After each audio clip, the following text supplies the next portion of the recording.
Hello. Huh. Yeah, I can hear you.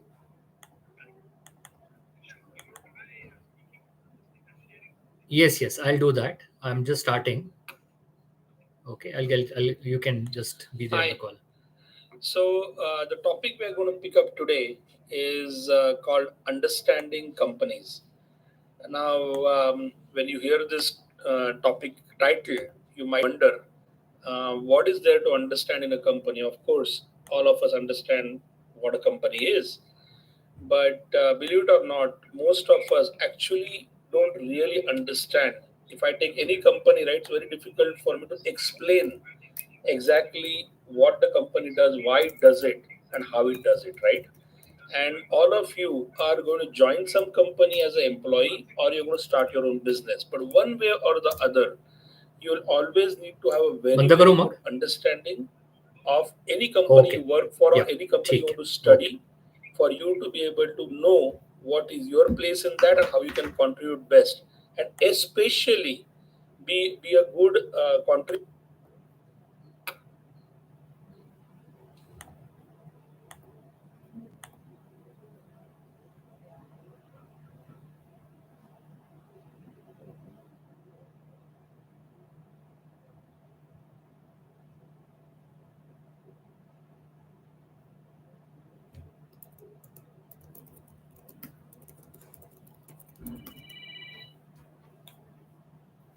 हाँ. Perfect. Perfect.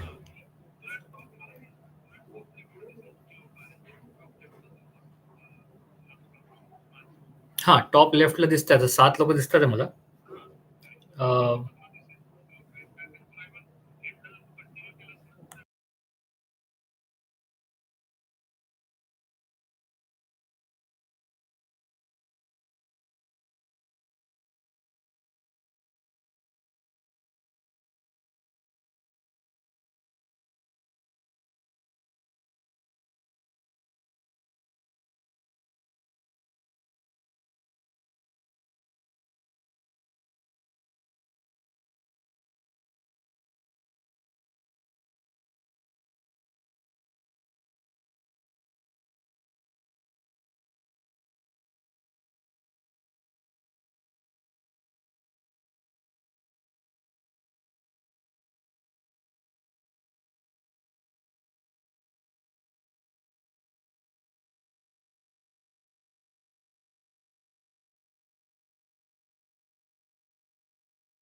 Good afternoon, everybody. I want to understand if I am audible to you all. You can give a thumbs up or say something on the chat window.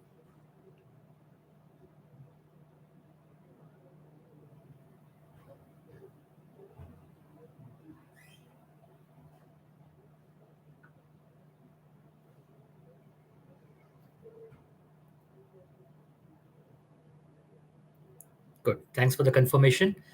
The session is supposed to start at 2 o'clock. I will give another 2 to 3 minutes for the last minute joiners, and then we can get started.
For those who just joined, we are waiting for a few more minutes for others to join in. Approximately another 1 minute, and we will get started.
Okay, so we have a sizable number now. We can get started.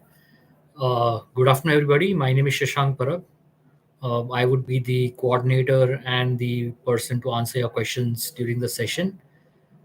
This session will be conducted by Abhijit Bhide, um, and a very important session, understanding companies.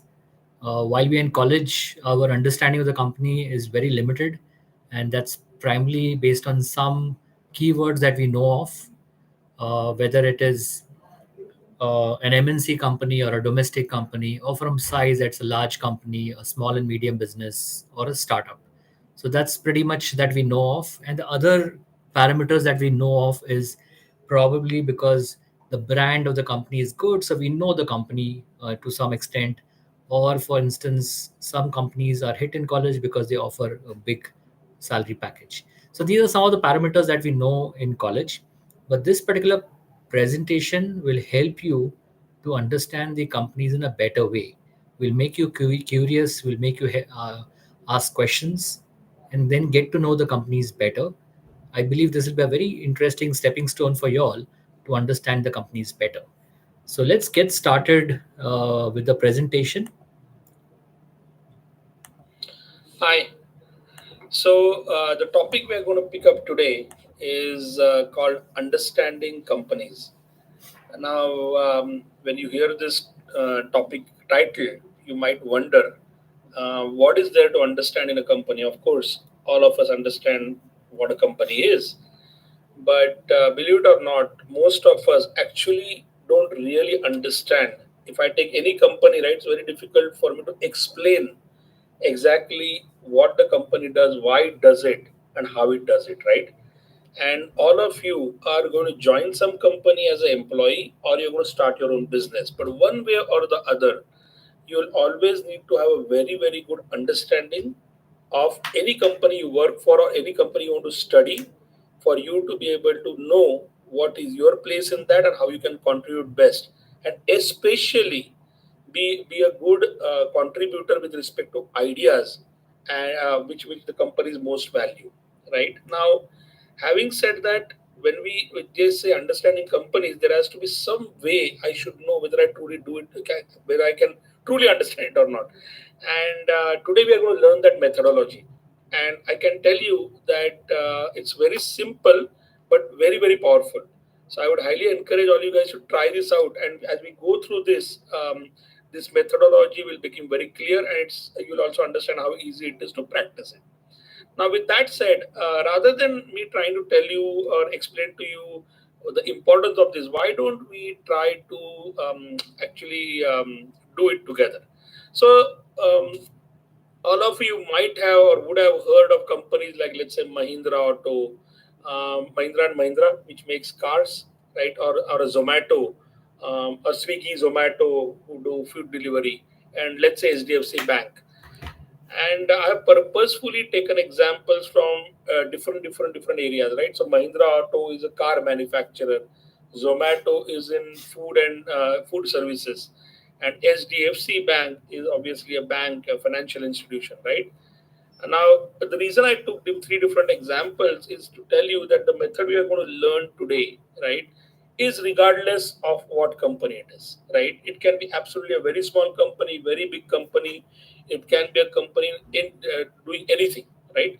But now, the starting point of this, one of the things that at Satkaam we keep telling all students is that there are four things companies are looking for in employees when you do your interviews, when they even after they hire you, they look for four qualities, right?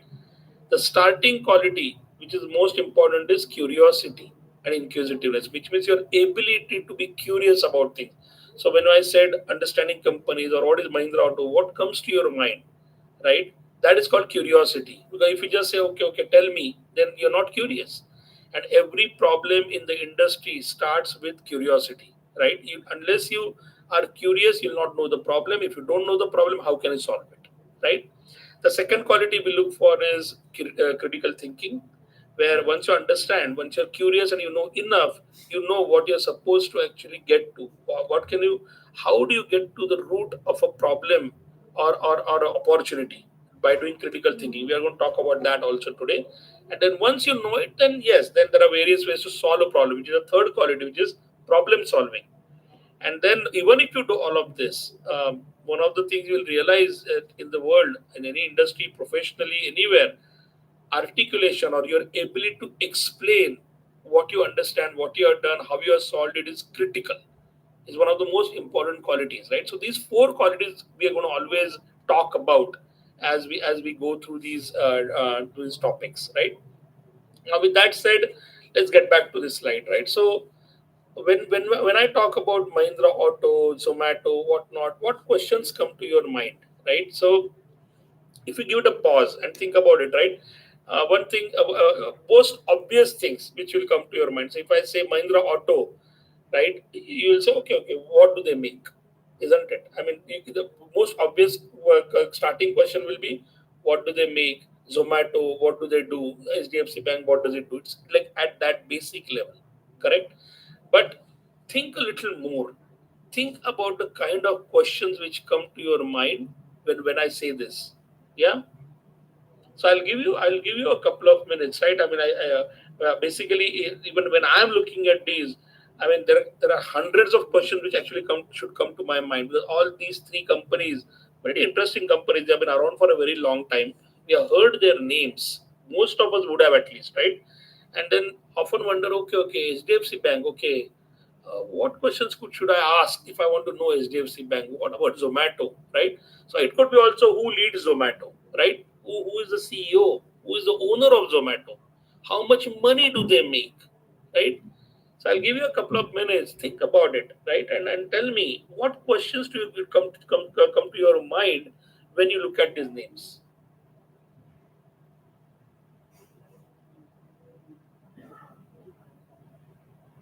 And remember, these can be absolutely any questions, right? Because what you're trying to do is become curious about these companies. Because remember, these are the kind of companies will come on campus for you for your interviews, right? And one of the most obvious thing, most common question, or the 100% question any company will ask you when you go for an interview would be, why do you want to join our company? That why means necessarily that you're trying to understand that company and know about them so that you can answer that question. Why am I interested, right? So what questions come to your mind when we talk about these companies?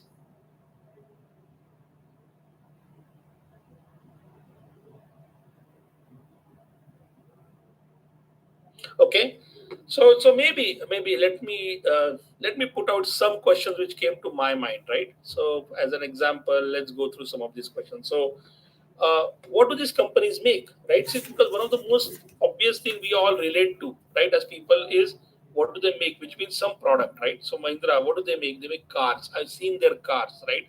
Zomato, what do they make? Do they actually make anything? Probably not, right? Zomato is a services company. HDFC Bank, do they make anything? Probably not. So that's kind of the obvious question which will come to my mind. How long have they been around? Is it like a new company? Obviously, SDFC Bank and Mahindra Auto are way older than Zomato, right? So again, three different answers will come for these three companies, right? What is the history? Now, why is that important to know? We'll talk about that also. But remember, guys, it's extremely important to know the history of a company, and you'll be amazed that how most amazing innovations and product strategy have come about because those leaders of those companies understood the history of where they have been and where they want to go. Or unless you know where you have been, you don't know where you want to go. But let's visit that in a minute, right? Who do they compete with? Isn't that an obvious question? I want to know because when I'm in a market, I have competition, right? And who is their competition? Because then only I know how good or bad they are with respect to their competition. So who is their competition? Who buys their products, right? Mahindras, who are their buyers? Who buys Mahindra cars? SDFC Bank, who do they serve? Who goes to HDFC Bank? Zomato. If they are in food services, who orders from Zomato? Who are these people? Right? Are these companies profitable? Now this is in the more in the finance and money area, right? That do they make money? I mean, you would know today that not all companies are profitable and they make money. So I want to know, right? This is an important question because you would not ideally want to work for a company which is going to shut down because it's not making money. So you don't want to do that. So you want to know the financials of the company. So I want to know, are these companies profitable? What are the brands, right? Brand means like Zomato as a brand by itself, HDFC Bank as a brand by itself, Mahindra, but there are companies like you take Tata, right? There are many brands. Tata is not just one company. It has so many companies under it, right? There is Tata Motors, there is Tata Indian Hotels, which is owned by Tata. There is Tata Chemicals, there is Tata Steel, so on and so forth. Each of these are individual brands. So what are these? That question comes to my mind at least.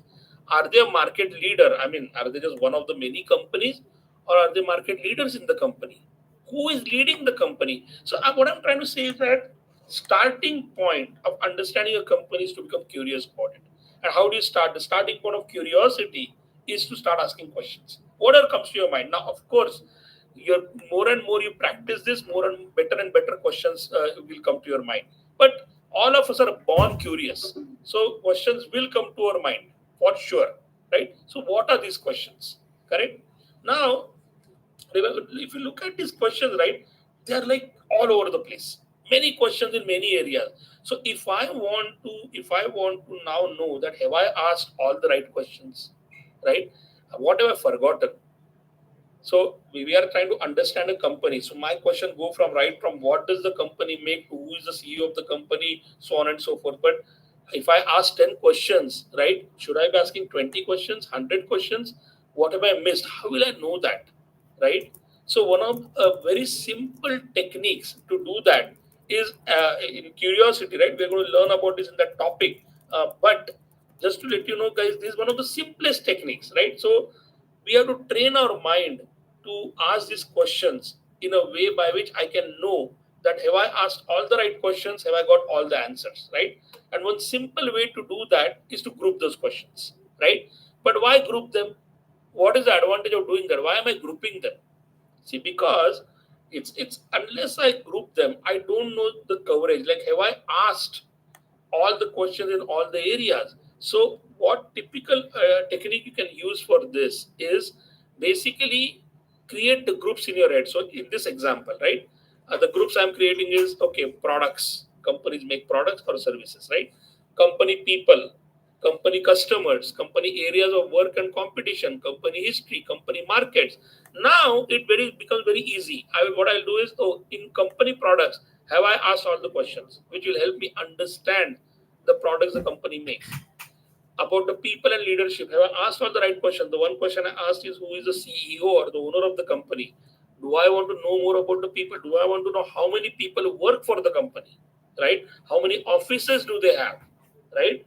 So now that way I know whether I have covered all my questions. Even in products, right? The only question I asked is how what do they make? Right? But under that, if I say Mahindra Auto and they say okay, they make vehicles, should I ask, oh, what kind of vehicles do they make? Do they make passenger vehicles only or commercial vehicles? So now I know that I asked enough questions in the product area. I asked enough questions in the people area.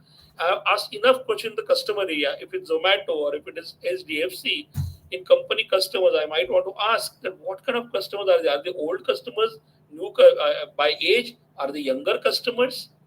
Are these customers from particular region, or they are all over the India? Are they international? So many questions you can ask about customers, right? Area of work and competition, company history. So the one technique to be rightly curious and inquisitive is so to create these groups in your head first and then start asking the question rather than just asking the question, right? So in if the same exercise we do again, the way I do it is wait a second. I have been told that we are going to discuss Mahindra Auto, Zomato, and SDFC Bank. Do I have any question? I'll first in my head create this category and say, I have a question in products, I have a question in people, I have a question in customers, so on and so forth. And then I'll ask the most important, then I'll go back if they give me more time, I'll ask more questions, but I'll make sure all the categories are covered. Advantage of doing that is now the starting point to understanding companies is that if I ask all the right question, at least I have coverage. I know that I asked all. It's such an obvious technique, right? But think about it, we don't do it this way. Try it out, right? So now, if I once I ask these questions, right? So as you can see, right?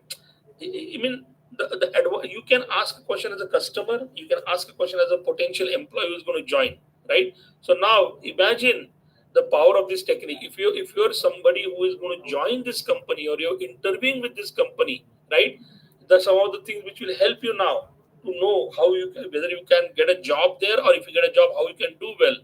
Why is the company a leader or not a leader? If I tell you that oh, Zomato is there, but it is like fifth in out of 10 companies, you would want to know why. What are they not doing right? Right? Why is it doing so well financial or why is it not? If I tell you, oh, Mahindra is good, but last 5 years they have made losses. Not true, but let's say that. You'd want to know. Or if I tell you SDFC is the most profitable bank, you don't know, oh, wow. Why? Why is it more profitable? Right? Why should I work for this company or not work for this company? So now you'll say, oh, wait a second. Is Mahindra Auto doing interesting work? Why should I even apply there? So think about that. The thing is that the reason you have to keep asking these questions also is because things keep changing, right? Mahindra was not as popular a company 15 years back, 20 years back, right? They were only known to only certain segment of people, right? On farmers and villages, but now people in cities buy their cars. So the answer to these questions will keep changing, right?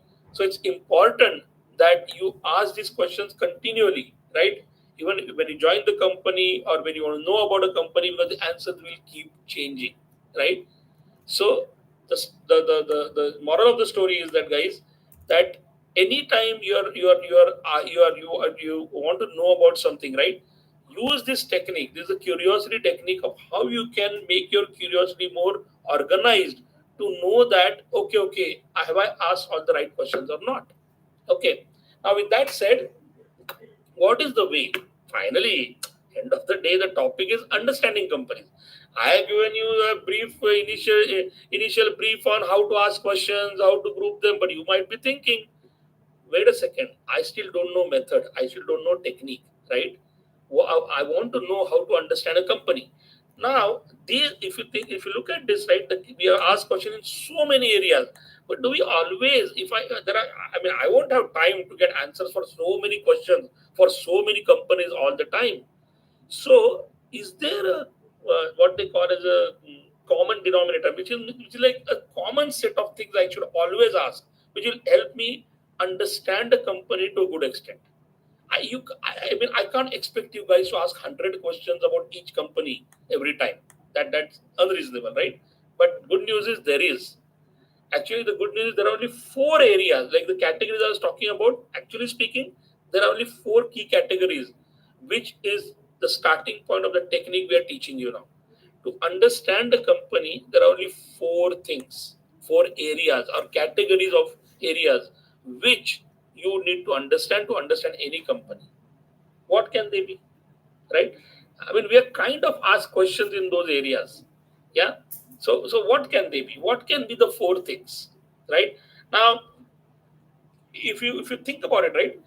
One of the things. So I'll give you all the four, but let's try to work with it, saying why these four, right? But let me. So as we get to the four, let me give you the rationale. Okay, let me give you the reasoning.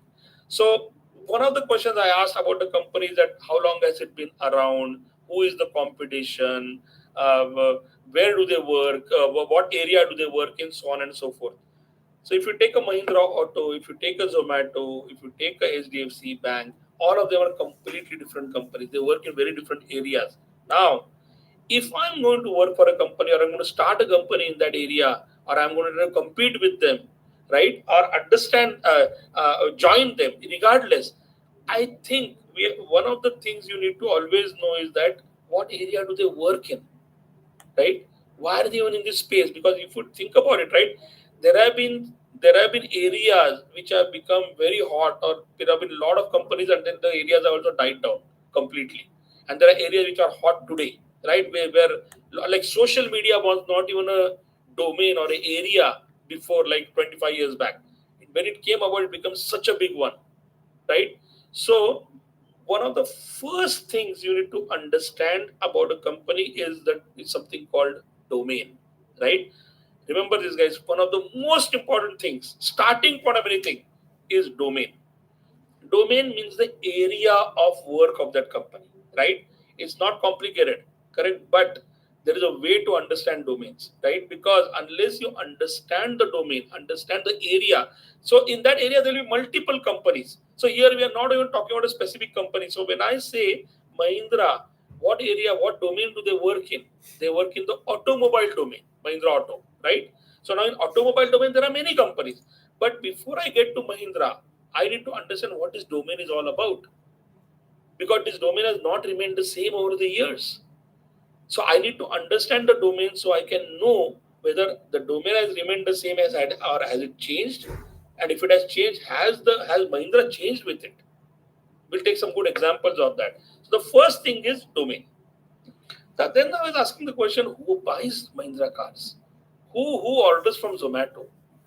Who goes to HDFC Bank? Because what is the purpose of any company, guys? What is the purpose of any company? The purpose of any company is to make profit. I'm talking for profit companies, right? But to make profits, I have to sell my products or my services. So guess what? The second most important thing I need to understand for a company or about a company is its customers. Now you would say, oh, customers obviously, but the interesting thing about customers is every company has different customers, different type of customers. So what kind of customer buys from Mahindra Auto is not the same guy who might order from Zomato, is not the same guy who might go to HDFC Bank, right? Each company, each company has a set of customers. It's important to know, and it's not everybody. It's not, and we are going to this is one of the most important and interesting part of understanding company, because we will be confusing. Oh, of course Mahindra sells to everybody, Zomato serves everybody, HDFC Bank is for everybody. Not true. Not true at all. In fact, the beauty of this method is that once you there is a linking with all of this, right? Because every company doesn't sell to every customer, because then it's too expensive, too time consuming, too laborious. I cannot build products which can make everybody happy. So I have to select the customers I want to go after. So the second thing is, first was domain, second was customers, right? Now once I know the domain and customer, now I know, wait a second, I know the customers I want to go after. I know what domain I am in. What is the third thing I need to know? What do I make? A product or a service. So the third thing I need to know about a company is its products or its services. Or you can be call them offerings, right? Because offerings can be products or services as a term, I mean, right? So I want to know what products the company makes. Because I know its customers now, I know the domain they are in, I want to know the products. And if I know all the three, then I want to know their strategy. Big word, but it's not that big. Strategy means what are they planning for the future? How are they planning it? Why are they planning it? We are going to deep dive into all of these areas, guys.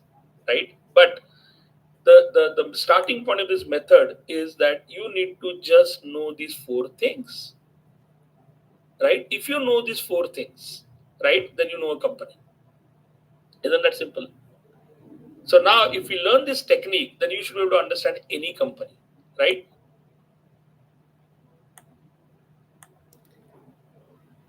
Okay, so that was a good warm up to the topic. I would like to understand if you have any questions till now. I can answer to best of my knowledge. We covered four broad categories: primarily domain, customers, and offering, and strategies. Uh, do you think there are more such categories? Do you think there are such questions that come to your mind which are not covered? I would like to hear from you. You can chat it on the chat window.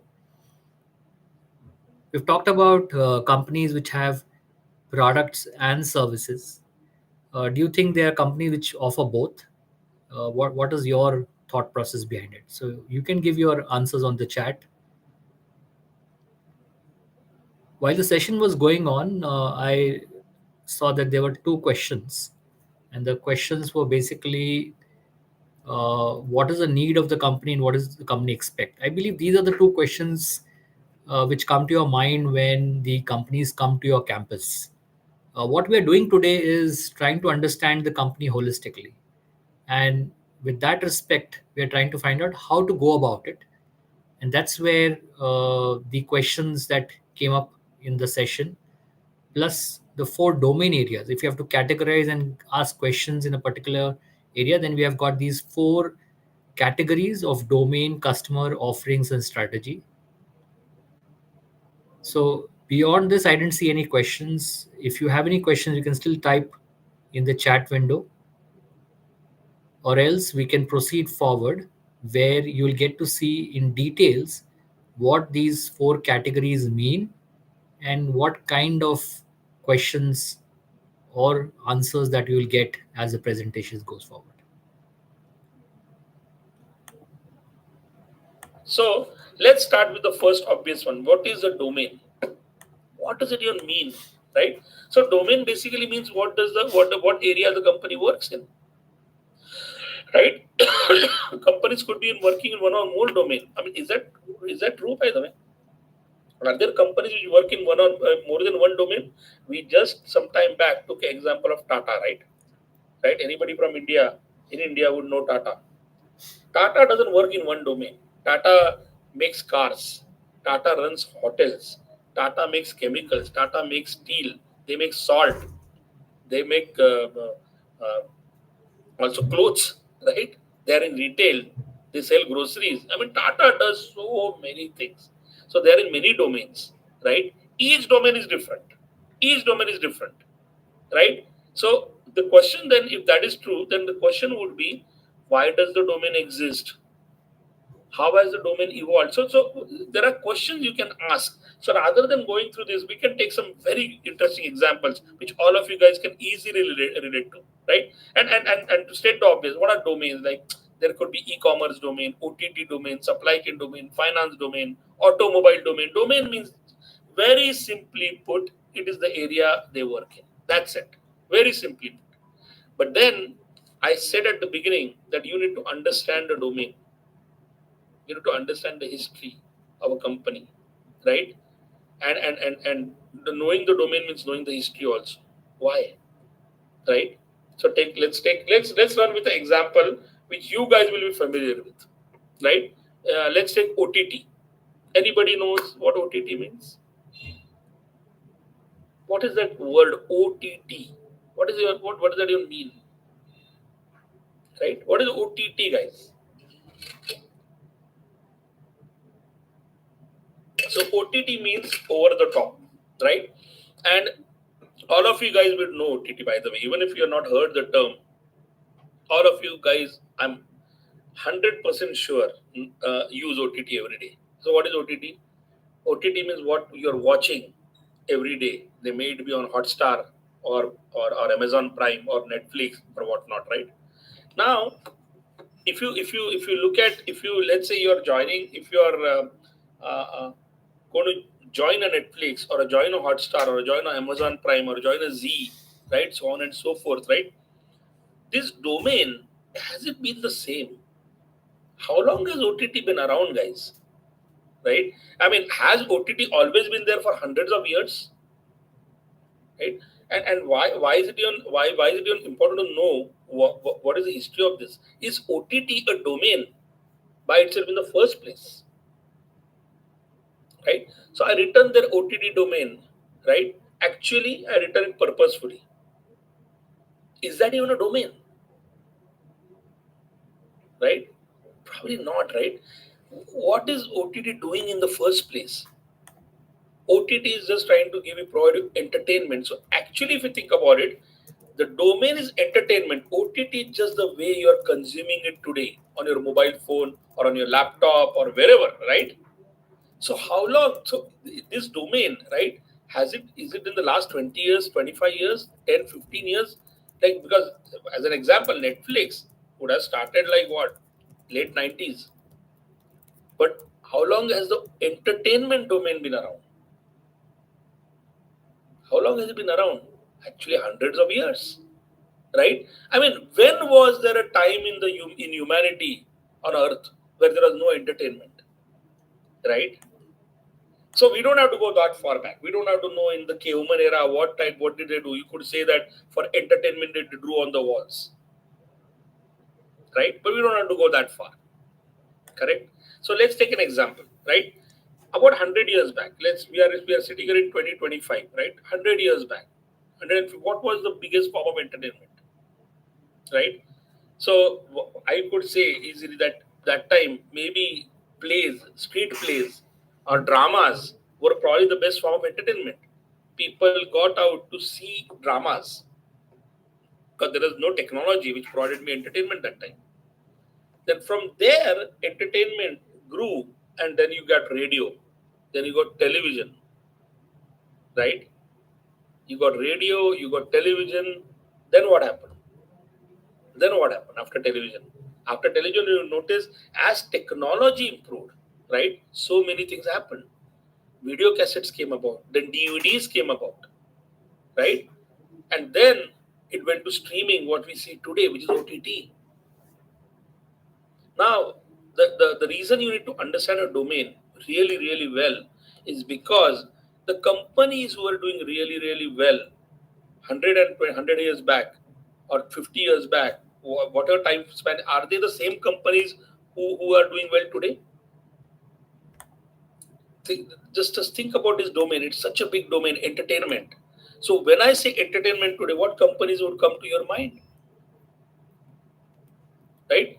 What companies come to your mind? So you would say, oh, you know what, today I mostly use Amazon Prime, I use Netflix, I use Hotstar, right? But think about it.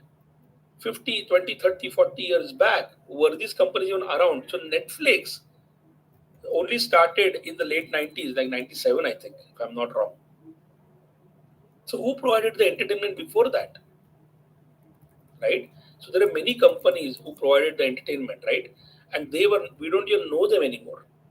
So they also had very smart people leading them. So what was, if you look at also, why did Netflix become so big and succeed? Because the people there were paying attention to the domain. Now remember, we're not talking about a company, we're talking about a domain. What is happening in our area? So look at the evolution from, let's say, street plays or dramas in theaters, to watching movies in theaters, to television, right? To DVDs, cassettes, to DVDs, to OTT. What has the journey been? If you are a keen observer, if you are looking at this domain, what is the domain trying to do? Finally, you went from getting ready in a house, wearing nice clothes, getting ready, going to a drama, all the way to watch in a theater, to sitting at home today, or sitting wherever you are, right? I mean, you could be sitting there right now watching something while I'm speaking. I hope you're not, right? You could be watching a movie while I'm speaking. I just hope you're not, but you can though, right? You can. So there was a time when you had to really go out, spend money to watch and come back. And today you can just watch entertainment anywhere.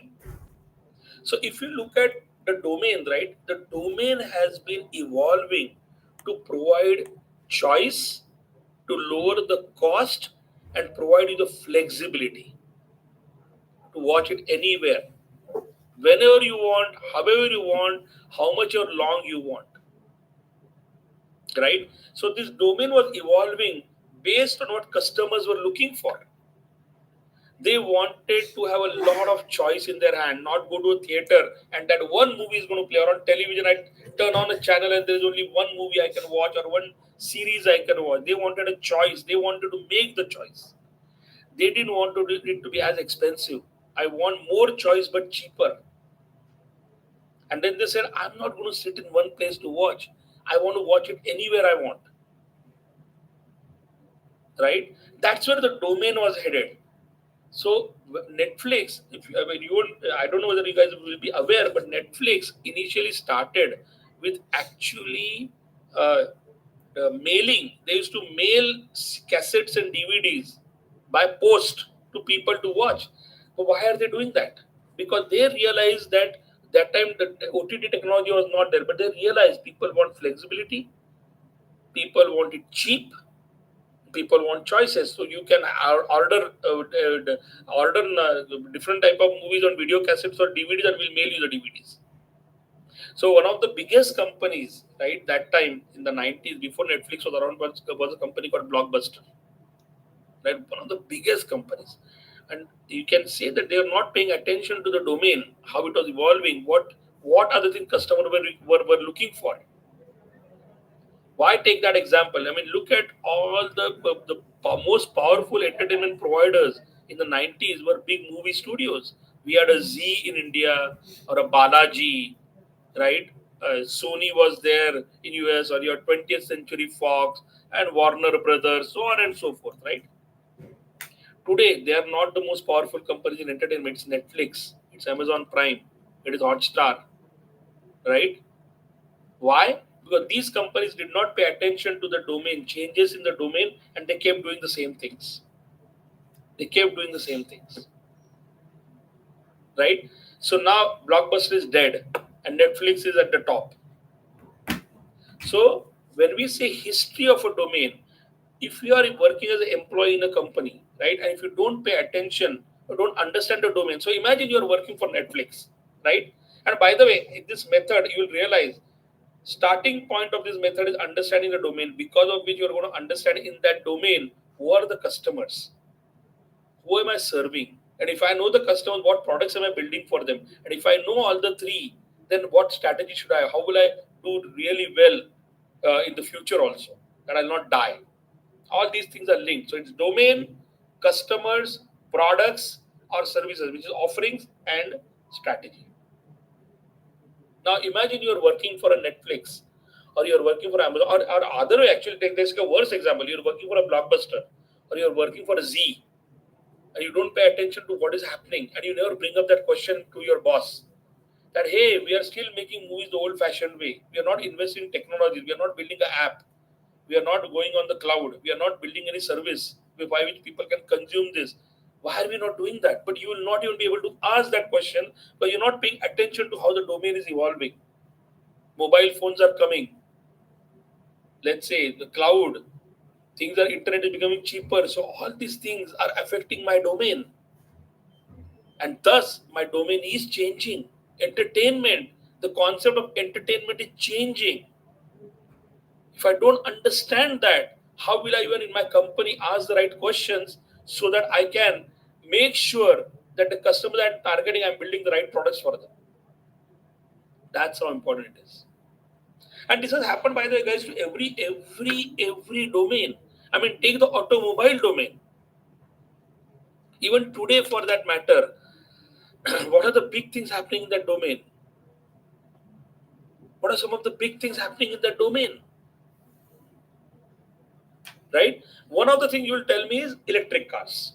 Right? So now there are big changes happening in that domain where maybe the things are moving from non-renewable energy, which is using petrol and diesel, to renewable, which is like EV or tomorrow hydrogen. But now, if you are working, let's say for a company, let's say you're working for Tata or Mahindra or you're for a Toyota or a Honda, right? As an engineer or as an employee of that company, if you don't understand the domain, you'll not understand what decisions are they making. Why is Mahindra investing in electric vehicles and why is Toyota not? Why is Toyota building hybrid? And there are companies who are not investing in either. And unless you pay attention to the domain, that what are the big changes happening in the domain, right? Renewable energy is not the only change. The other change which is happening in the domain is because people are looking to actually have more and more technology so that eventually the car becomes a self-driving car. The choice people are making is I don't want to take any effort. The customers are saying, I just want the car to drive itself, right? Other big changes are happening in the domain where people are preferring bigger cars. So in India, if you notice, all of a sudden, there are many big cars selling, though our roads are small in many places. That's a big domain shift which is happening where people are talking, thinking more about safety. Bigger cars with all the airbags and everything give you more safety, right? That's what they think, at least, right? So the reason you need to understand a domain really, really well is because only then, as an employee or a potential employee or as anybody who's interested, you'll be able to know where does that company stand in that domain. Because in the same domain, there'll be many, many companies. You'll be studying one of the companies. So now you can do a comparison. That why is Mahindra doing this but not Tata? Why is Tata doing this but not Toyota? So in the OTT domain, right? For example, the example we started with, not Netflix. The way Netflix is looking at the entertainment domain is not the same as Amazon Prime. Is not the same as Hotstar, right? It's not. They don't do the same. Though they are in the same domain, they are doing things very differently. So each one of them is making an interpretation of this domain and what it is, how is it changing, and making decisions, right? And we're going to learn very quickly. We're going to take this example and say, what do you mean Netflix is doing things differently than Hotstar? Hotstar is doing things differently than Prime. They're all doing the same things. No, they're not actually, right? So for that, first you have to understand the entertainment domain. What are the big changes happening in the entertainment domain? One change we clearly saw was it's going more towards flexibility, choice, cost, lower cost, so on and so forth. But now even bigger things are happening in the domain. Bigger changes are happening in the domain, right? So the questions you'll ask yourself, right? Like, why does the domain exist? How has the domain evolved or is evolving? So these four, so when we say that the technique or a method, right? Starting point of understanding company is domain, and these are the four questions you should ask. Why does the domain exist? Why does the entertainment domain exist? Who needs entertainment? You should be able to answer that question. Can the world live without entertainment? What if I say there is no entertainment ever required? Right? But you'll only answer your own question why it is required. So why does the domain exist? Why does the entertainment domain exist? Why does the automobile domain exist? Right? How has the domain evolved or is evolving? The history, all the discussion we just had 5 minutes back. How has the domain evolved or how it is evolving? How is it changing? What changes have you seen happening? Who is the domain serving and how? Who is it serving? Now it is slowly going to the second part, which is customers, right? Why does the domain exist? Who does it serve? So, for example, if I say aerospace is a domain, who does it serve? Are you building the planes for me? Right?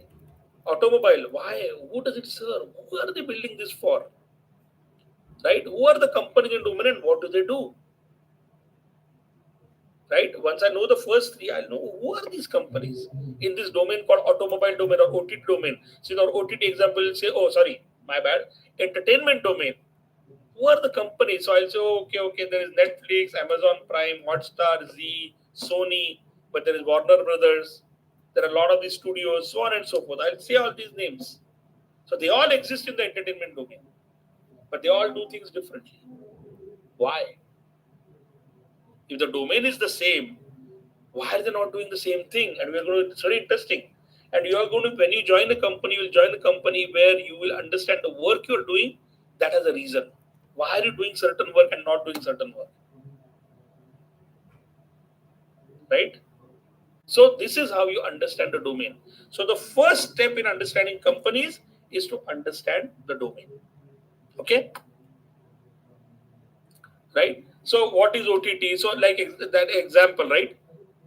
Just to complete the story now, we took the example of entertainment and then we got to OTT. Right? What is it? Why do people use it? What are the characteristics of this domain? How is it delivered? So on and so forth. So I can ask so many questions, right? And then I can find the reasons for this domain. Why is it evolving? What are the changes happening? So on and so forth, right? So that is the first part of my story now. What is the second part of my story? Well, the domain, I understand the domain really, really well now. And I also understand that while studying the domain, who are the companies in it? What are the different type of companies, which is the competition, right? So now the obvious question is, a domain exists, but who does it exist for? It exists for somebody, which are customers, right?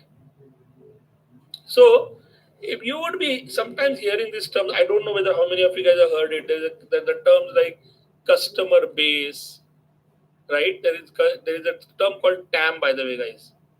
Target addressable market, right? It's not a big term. Don't get confused. It's just simple. Target addressable market. Who are the people I'm targeting? Right? So I mean, at the beginning, I said that if you take the entertainment domain, right? If you take the entertainment domain, I understand the domain now. Who are the companies? Let's say that in this domain, I know I want to talk about Netflix, I want to talk about Hotstar, I want to talk about Amazon Prime, so on and so forth. Right? They are all in the same domain. So now the question is, do they serve the same customer? Are they targeting the same customer? I mean, in theory, they're all in the same domain, so they should be targeting the same customer, but not true, right? Or is it true? I don't think so. So let's take an example, right? When I say the name Hotstar, what comes to your mind? Then think about it. When I say the name Hotstar, what are the things they're popular for? What comes to your mind?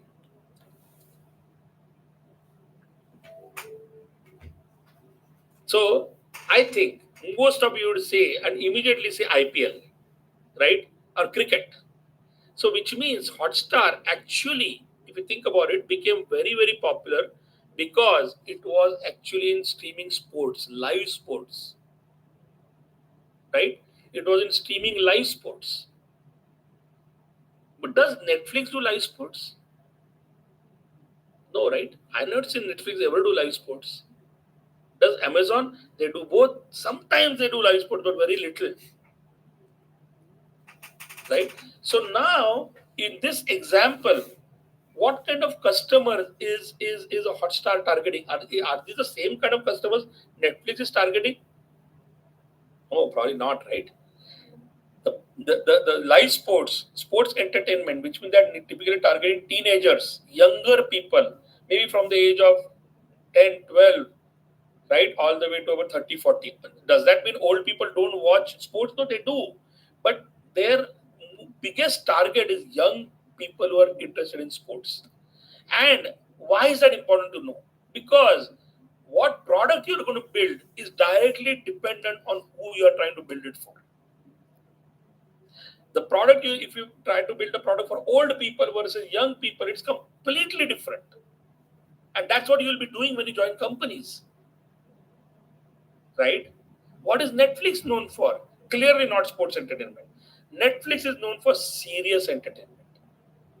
Movies, titles, they produce movies, right? They produce series. Hotstar does it, but not that much.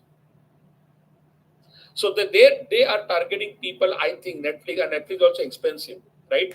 So they are targeting people who are serious entertainment watchers. So people probably from the age of 25, 30 upwards to about 50, 60, right? So different type of people they are targeting. Now, when we say target addressable market, it's actually a very important term because all my products are going to be designed for the people I'm targeting. So before I'll try to convince you one more time. So let's take the example of let's say Mahindra, since we had that. Who was Mahindra targeting? Let's say 15 years back. Let's say we are in 2025. In 2008, 2010, who were they targeting? Were they targeting the same people as they were targeting that time? What was Mahindra known for 15, 20 years back? What was Mahindra known for? Mahindra Auto. Mahindra also does a lot of things, but Mahindra Auto. What were they known for? Who were they known for? So Mahindra, you would agree that 15 years back, they were actually known more popular in towns and villages. They were known for a bolero, tractors, right? Rough and tough cars, but more used for work. So clearly, who was their customer they are targeting? They're targeting farmers, town people, village people. And today, Mahindra has a huge focus on cities. They make fancy, fantastic cars like XUV or electric cars. Clearly, you're not going to try to sell an XUV or an electric car in villages, right? They'll not buy it, right? So their target customer itself has changed, right? And by the way, even within that domain, who Mahindra targets is different than who Maruti is targeting, by the way, right? I mean, look at the price point of Mahindra cars today, right? The cost. So, target addressable market means that who am I building this for? In this domain, who do I want to target to build products? So, the whole product is going to change depending on who I'm building it for. So if Mahindra, right, didn't know who they were targeting, so when they decided to target city people, people who had money, upper middle class, then they built a XUV 700, XUV 300, whatnot, right? But when their target customer was the farmer or people in villages, they were building a Bolero, they were building a Trax, right? Because the purpose was very different, right? Same with OTT domain, right? So Hotstar purposefully targets younger people. And what does targeting mean? So we are going to learn in the third part of this, which is the product, that How does that influence what product I build? And by the way, you see this example everywhere. I mean, take Apple versus let's say OnePlus or a Huawei or any of these companies, right? Apple has been always targeting the premium segment, rich segment. So they are not trying to build phones for every segment. So their target customer is a customer who has the ability to spend a certain kind of money. So their ads are like that, their products are built for that, so on and so forth. Whereas if you go down to Oppo or Huawei or any of these, right, look at their ads, look at the product features, what they build. They're very targeted at the people they are going after, which is people who are to buy budget reasonable phones, right? So your whole products, the way your product looks, feels, works, changes depending on who you are targeting. So, in that case, the kind of questions I should answer is: who are the customers of of the company in this dominant space? Who are these people? So we just said Mahindra. Who are they targeting? Today, I can say Mahindra is targeting a lot of people in cities. Does that mean they're given up on their business in the towns and villages? No, they are not. They are not given it up. But there's a new segment, a new set of people they are targeting. TAM, target addressable market, has moved from towns and villages to cities. Which of the customers is your company serving? Why and how? Right? What are the needs of these customers? How do I build good products if I don't understand my customer? These companies spend years, months, years, and a lot of money to understand the customer. That's why they ask you to do surveys. They come and talk. They do a lot of research. That what is the younger, if they're targeting, like for example, when Hotstar says they're targeting the younger generation, or Netflix says they want to target older people, they keep studying them. It's not, by the way, it's not just that. That the target addressable market can be quite interesting. So if there are companies who are doing very well in one state but not the other, so there are companies who say, I will target Maharashtra, I'll target Tamil Nadu, I'll target Gujarat, right? I'll target Bengal, I'll target Jammu and Kashmir, whatever that may be. And your whole product will change based on that, right? Because the people in Tamil Nadu don't necessarily have the same preferences or choices as the people in Maharashtra, who may not have the same choices as the people in Andhra Pradesh, who may not have the same choice as people in Kerala, right? So I need to know who I'm targeting. So there are companies who specifically target particular states. So that's why not every company is in every targets everybody. So imagine for a minute that if Netflix says, I want to target everybody, I want to do sports entertainment, I want to do serious entertainment, I want to do everything, their budget will go up. It's very big risk. It's a very big risk, right? So if tomorrow Honda says that I want to build trucks, I want to build cars, I want to build tractors, I want to build trains, I want to build planes, it takes a lot of time and money. Because each one of these has different customer base, right? Different customers they'll target. So which of the customers is your company serving? How and why? What are the needs of these customers? Unless I understand the needs, how do I build good products? How have the needs changed and evolved? History again, right? The way you wanted your entertainment is different than where you wanted it. How your parents wanted their entertainment is different than how you want it, right? So how have the needs changed? I need to know that so I can build the right product. What are the choices they have and what's working well? What I'm asking is then, what are the choices in entertainment? What do they have? If I'm working for a new company in the OTT space and I'm going to compete with a Netflix or Amazon Prime or Hotstar, I need to know what are the choices there in the market. Who is my competition? What competition they like? So I'll say, oh, they like Netflix a lot, they like Hotstar a lot, but not Z as much. They don't like Balaji as much or Z as much or Sony as much, right? Then I'll study why are they not liking this, but they're liking Netflix a lot. So I can decide who to go after. I can't go after all customers. Too much money, too much time, too much risk, right? And generally, I'm talking about. I mean, There are two types of customers if you think about it, right? There are business customers and direct customers, right? Direct means people like you and me. So Zomato, you and me are a customer, right? But let's say Tata, they might they have companies who sell to other companies. So TCS, for example, TCS doesn't sell their software to me as a person. They will basically or do services for me directly, right? They'll always focus on companies. So that's called the business customers. So B2B, business to business. Whereas what Zomato does is B2C, business to consumer, like me. They do foods delivery for me, right? So the important part of this, guys, is see the flow is this, right? You understood the domain really well. You understood the domain. Now you need to understand the company, right? Sorry, my bad. You need to understand the customer, right? And to understand the customer, you have to ask these 5 questions.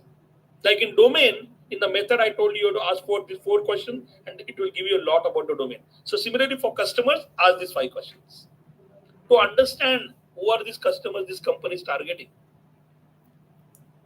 This is the second piece of the puzzle. So now I know the domain, I know the customers. So before you get to the next one, just recap. If I'm taking the OTT example, a Hotstar is targeting younger customers. They are more in sports entertainment. Their popularity is because of sports entertainment. Whereas Netflix is targeting the serious entertainment. Older people who can afford Netflix, want to watch serious, good movies or good TV series, right?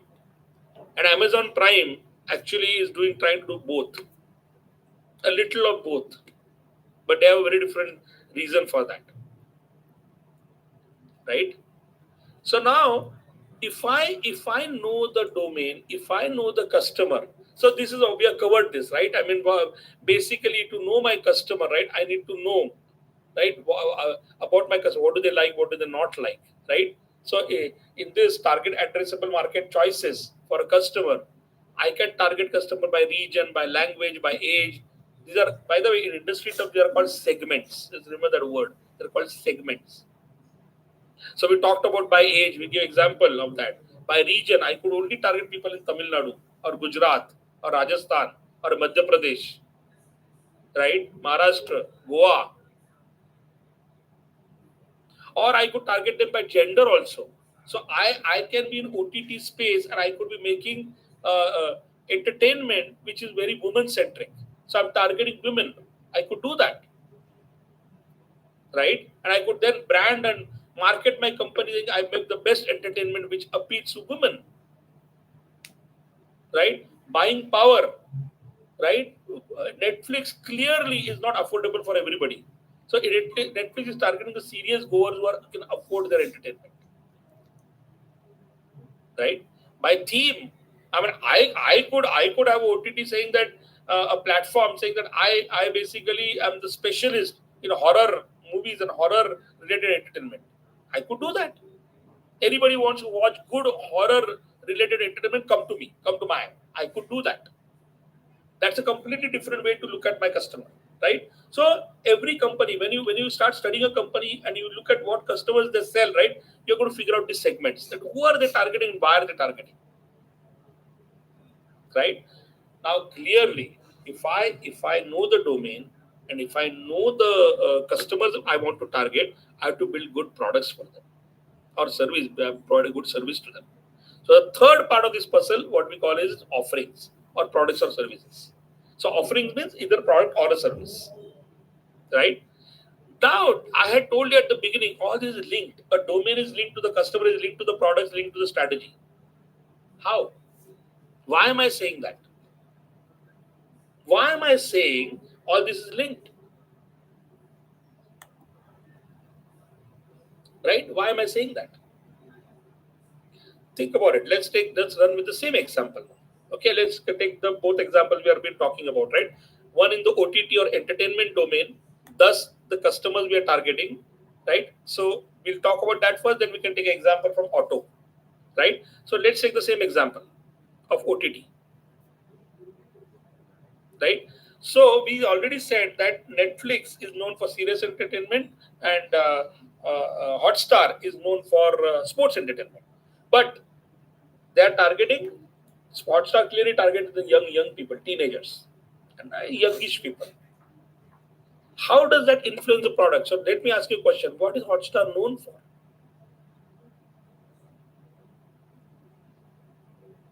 Because that what they are known for in their product is what they are investing in, because of the who they are targeting in their domain, which is entertainment.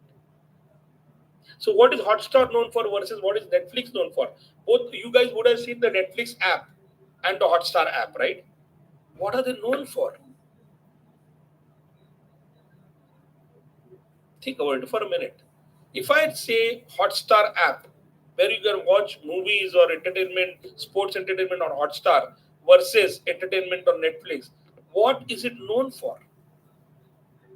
If I were doing sports entertainment, live sports entertainment, what would I be building? What would my app be known for? And if I'm doing serious entertainment, right, like Netflix, I'll give you a minute. What is Hotstar known for? Some of you might be thinking, oh, they're known for a good app. Okay, they're known for providing sports. No, I know that. What I'm asking you guys is, what if a Hotstar and Netflix and Amazon and everybody in the same domain, you would they have some speciality because of which you know them. And we know already, by the way, we are already established that Hotstar is known for sports entertainment, but how does that affect their product? So Hotstar, you would agree, right, is known for scaling, which is, if you notice when they show IPL match, right? When they, now this year it's moved to so now it's Geo Hotstar, right? They're together now. But if you notice, they'll put the number of people watching: 10 crore people watching, 12 crore people watching, 15 crore people watching. So clearly, they're very proud of the scale. So they are known for performance and scale. So you can have 100 crore people watching also. And this is very important because they have made a choice to invest and build a app or a software platform which actually is known for scaling, for performance. And when I'm watching an IPL match, I don't want it to buffer, slow down.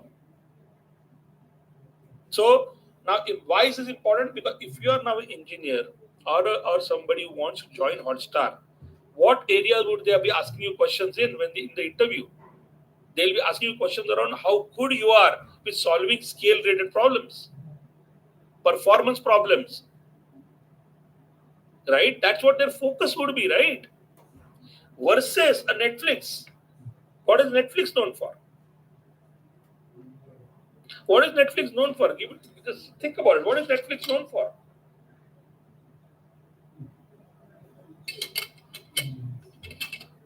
Hmm? Clearly, I mean, of course, Netflix also needs scale and performance. But have you ever seen a movie playing on Netflix where they put 5 crore people watching this movie? Have you ever seen that? Never. They don't announce, they don't advertise saying how we are good with scale or performance. They don't do that. What are they known for? So Netflix, you would agree, is known for personalization, right? Recommendations. You should watch this movie. So I'll tell you something very interesting, guys. So if I want to watch, if I want to find something, what would you do? If I want to find a movie, what is the obvious thing you'll do? You'll search, right? And you would think that I should get my search better and better and better so that people find things which they want. But Netflix, right, is known for using AI, using machine learning AI for recommendations. So in fact, they say that you should not be searching at all. I will tell you what you like. I will tell you what you should watch. I'll give you the recommendation. So they have focused a lot on building intelligence in their platform, right? Whereas if you go to Amazon Prime or Hotstar, they also done it, but they're not great in that. Netflix is way better in that because they're chosen to focus on that. So when you say, if you go to Hotstar and say, yeah, Hotstar, right? its recommendation is not as great. That is not because they're stupid or they decide not to do it, because that is not their focus only. Their focus is you guys, teenagers, young people who want to watch IPL live. What is there to search in IPL? You're not going to go to Hotstar and search for IPL. It's right there. So why they initially didn't invest a lot in recommendations, because they knew sports entertainment doesn't need recommendations. They need scale and performance. Whereas Netflix was not into live streaming of any sport. They actually wanted you to watch more and more movies, more and more series, more and more titles on their platform. Right? So they focus on recommendations. Right? So, and you would agree with that. Now, see, and the products you build. So, if you notice in Hotstar, what happens when you watch a IPL match? You notice that at the bottom there is this whole window where you have these emojis going up like this, or all some hearts and something like smiley going up, right? Do you think somebody of my age, I will like that? But Hotstar doesn't care because they're not targeting me; they're targeting you, young people. You like that while chatting, put those emojis. I will not do that. Whereas, do you see that in Netflix? When I'm watching a movie, can I say send a heart-shaped emoji up like this? I don't, because they're targeting me, a serious movie watcher. So Netflix doesn't have this funky stuff. So their product doesn't even provide that, right? So your whole, if you think about when you join a company, how would you be able to contribute to ideas on new functionalities, new capabilities, what the product should look like, what the product should give, if you don't understand the domain and your customer you're targeting? You cannot. And then you will join and you say, tell me what to do, and one day you will just be useless for them. Right? Somebody else who understands will say, wait a second, let's do this because we are targeting young people and they like this. I am also young. I know what I like. Can we add this feature? Then you'll be very valuable. But only when you understand the domain and your customer you're targeting, you can build great products. I mean, let's take the example of Mahindra, right? So I already said that the target customer they had 15 years back, 20 years back, was a village farmer or somebody in the village or town. Today, the target base is also cities. So now imagine for a minute that if you are working in Mahindra, if you are working in Mahindra, right, then would you build a sunroof in a Bolero? Would you even suggest that? I know I'm taking an extreme example to make the point, but think about it, right? If I, don't even understand the domain and the customer I'm targeting, I might say, hey, let's build a sunroof on a Bolero, right? That's a bad idea. Why? Who would pay for that? I want a rough and tough vehicle. Bolero is a rough and tough vehicle. Whereas, if you look at XUV 700, they have done all of that. I mean, I'll give you an example. In XUV 700, right, it's an expensive car. Targeting upper middle class people are targeted with that. If you notice, when you look at the car, one of the cool features the car has is door handles. They come out like this. They are not your traditional door handle when you pull it like this. They come out like this. And when the car starts going, it closes. So it looks like a very smooth surface. And when the car stops, they open. Now think about it. That feature is quite useless and impractical. It also has a risk of breaking. Would you build such a handle on a Bolero or a Trax? You will not do that. Or a tractor? You will not do that. But you did that on a Mahindra XUV 700. It would have costed more. But the target customer they are giving, that customer who is buying a XUV 700 wants the car to be cool. He wants to show it off. So even if it costs a little more money, it is a little impractical, right? Because I know who I'm targeting, I'll build that kind of feature. Now, the engineer who would have come up with that would understand his customer really, really well. He is saying that it may cost us extra money, but let's still build it because that customer will appreciate it. The customer we are targeting. And I know this, by the way, this is for a fact that I know somebody I know worked in Mahindra, and when they built their first car for the city, in a sense, right, was Scorpio. The people they picked were not the technically smartest people to work on that project. They picked people who had a very good understanding of these concepts. They had to be good technically for sure, but they had a very good curiosity about understanding the domain, understanding the customers. Now the new customers they are targeting so that they can build great products. So, with these examples, as you can imagine, even if you work for a Hotstar Tour or a Z or a Prime or a Netflix, your value is only when you understand the domain and customer, and thus you can build features properly.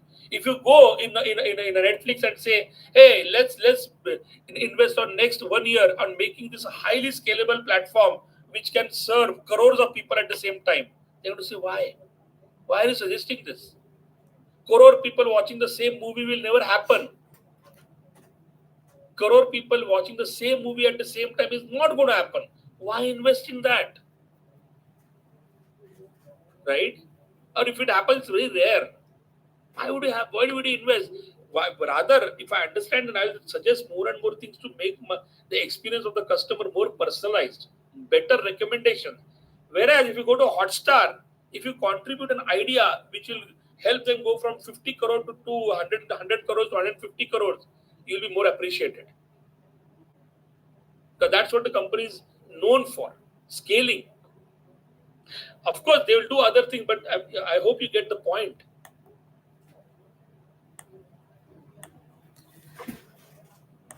Okay, so at this point of time, I hope you have now understood what a company domain is and who or what kind of customers do they have.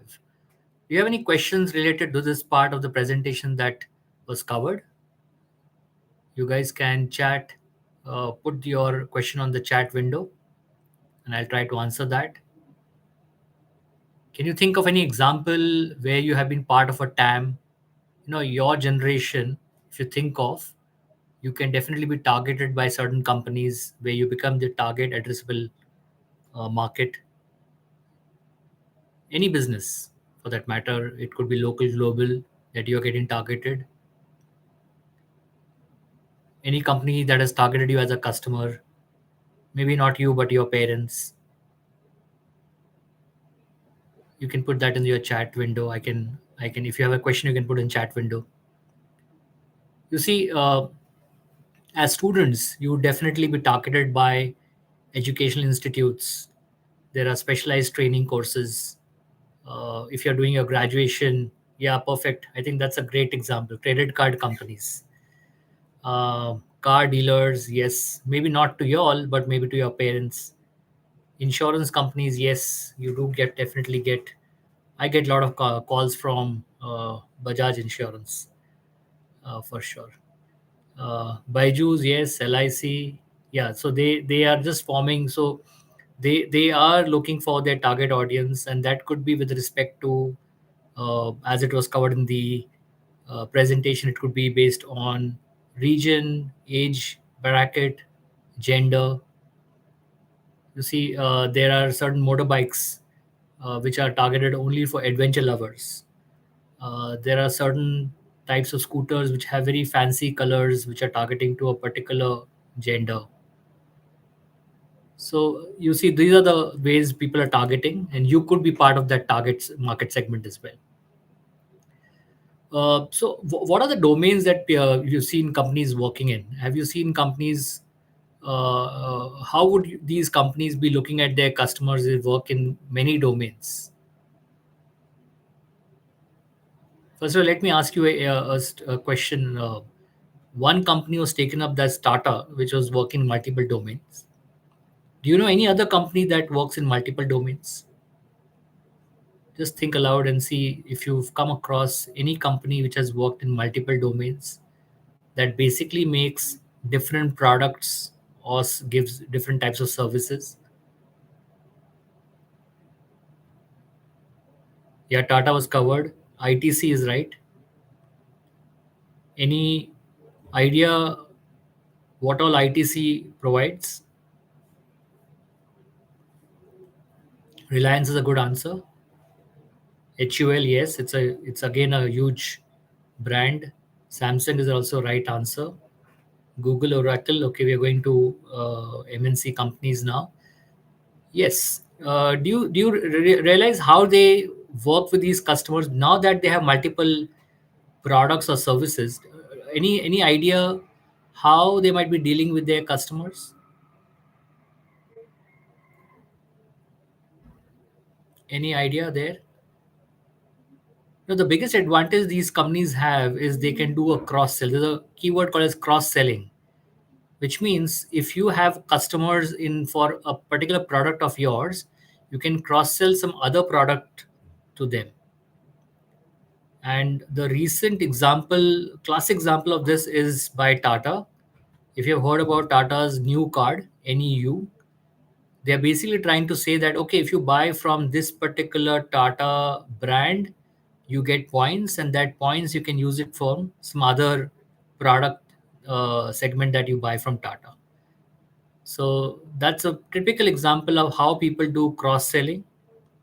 That's basically selling different services of or products of the same company to the same customer. Any questions you have, any particular to what we have covered till now? Primarily the uh, domain, the company's domain, the customers, the 2 points that we covered, and of course, from there on, how do we look? How did we look at TAM? And the OTT example was given for TAM. Any questions you have with respect to TAM, which basically means target addressable market, or do you believe that you were ever targeted by some company? You did give us some examples, but any specific company that targeted you based on gender or your behavioral pattern or your age group or your parents were targeted because of certain patterns that your family had?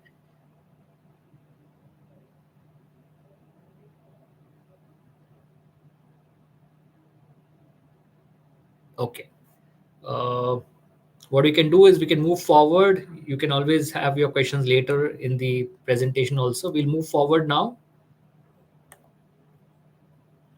look into the two other strategies that we had.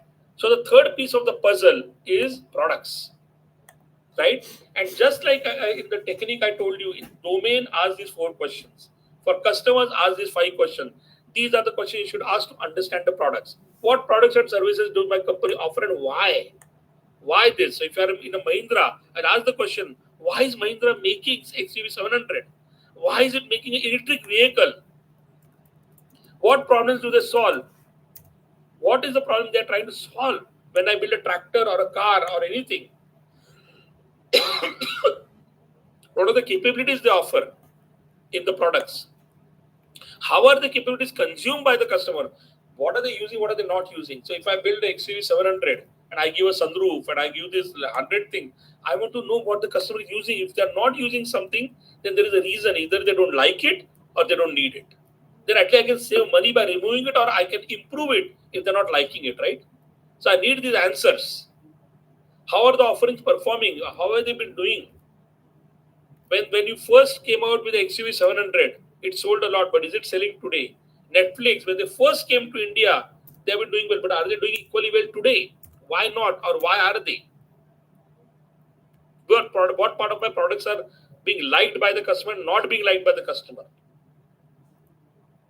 right? Now, if you think about it, right? I mean, I have so, and by the way, I have so many choices, right? So in the OTT example, I could invest in, like, this is a little old, but think about it. I could as a company, once I know my customer, once I know my domain, right? I could say that this customer would love multi-language audio support. Netflix will do that because they are in serious entertainment. So they have customers in Tamil Nadu, they have Andhra Pradesh, Kerala, in the south, in the north, in the Hindi belt, they might have Madhya Pradesh, Uttar Pradesh, they might have Gujarat, they might have Bengal, they might have Maharashtra, different languages, different. So I'll invest in that because I have people all over and I want to give entertainment in all languages. I might, but Hotstar, if it's doing only sports entertainment, it's okay, right? Maybe English is enough. I'm not saying it is, but maybe it is enough. Maybe English is fine. Who knows? Recommendation engine. We talked about it. Hotstar or Z may not invest as much, but Netflix will. In video ads, Netflix doesn't do any ads. Whereas there are OTT players who say if it's free for you if you're okay with ads, right? But then I have to build it properly. So these are the kind of things I'm making choices on. And only reason I can make the choices correctly is because I understand my domain and how it is moving, where it is going. I understand my customer, who I'm trying to sell to, which is why I can build a good product. That's how they are linked. And now it comes to the last piece of the puzzle, that if I know the domain, if I know my customers, if I know my products, right, then I'm doing that today. What am I going to do tomorrow? The strategy is a very big word for just saying that what should I be doing tomorrow? And tomorrow doesn't mean literally tomorrow, by the way, which means over the next 1 year, 2 year, 5 year, 10 year, right? So companies create plans for multiple years in the future, because I gave an example, right, of companies in the OTT domain who were around and they died because they didn't have a good strategy, because they didn't understand their customer or the domain, or thus the products they were building were not good enough.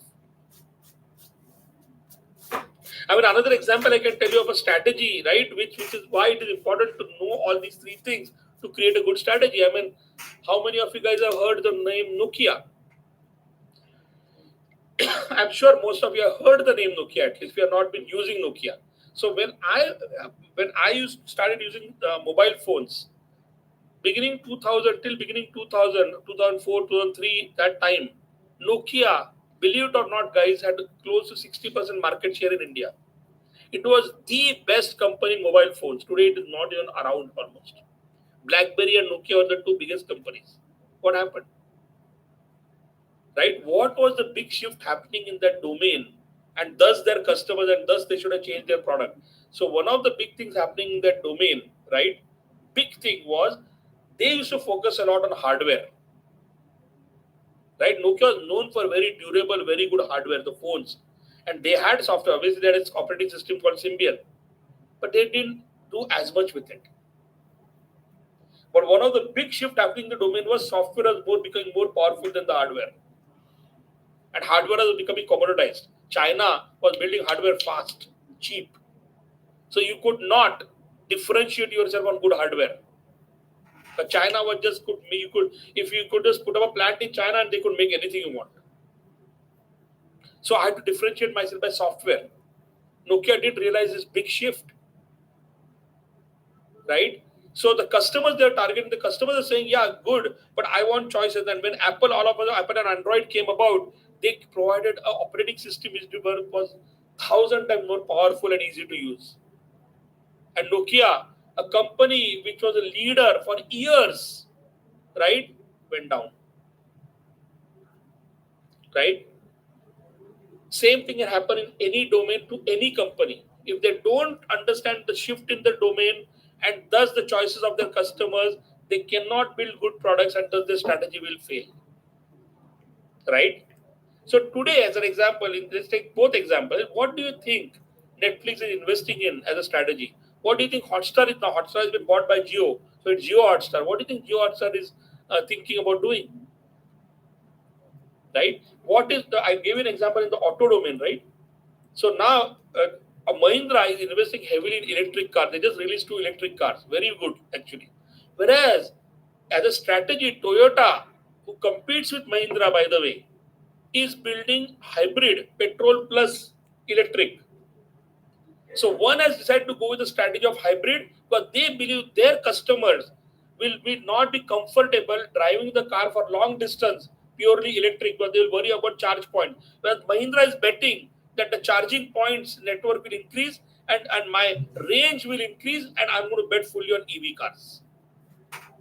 Same domain, similar customers, different products, thus different strategy.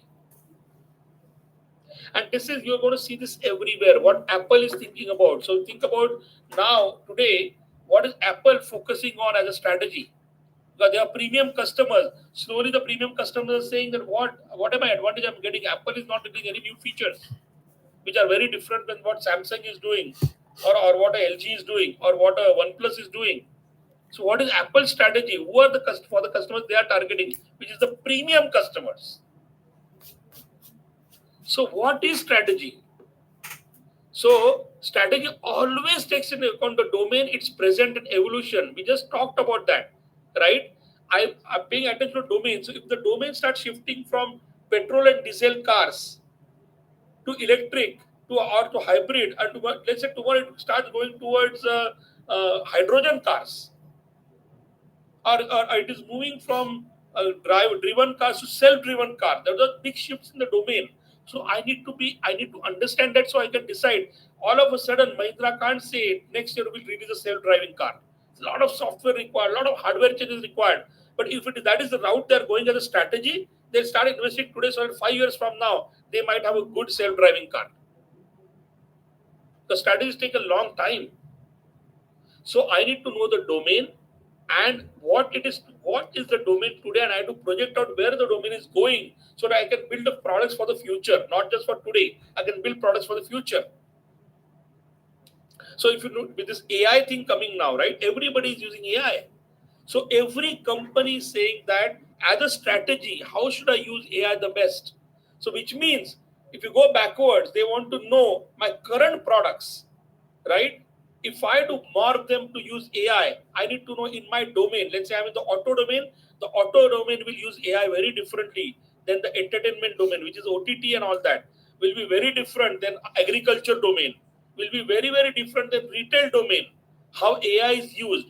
If I understand that, and if I'm in that domain, then I'll know my customers how is the benefit by the use of AI. And once I know that, then I'll know how do I change my products to use AI to satisfy that need. And that becomes my strategy of over next 5 years, how will I use AI better and better for the products I'm building for the customer, for the domain I'm in. Right? So I need to know the domain, its present and its evolution. Changing demand. We just give an example of AI, right?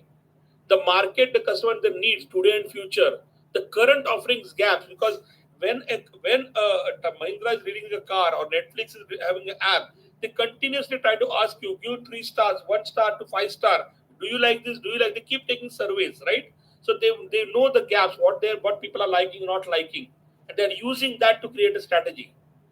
That the customer I'm targeting, what does he like in my product or doesn't like in my product, right? The goals, the constraints. Because if I'm a new company and I have less money, let's say I'm trying to compete with the Netflix, right? I don't have the money Netflix has, so I can't decide a strategy which is like better example would be, let's say I'm a new auto company, small.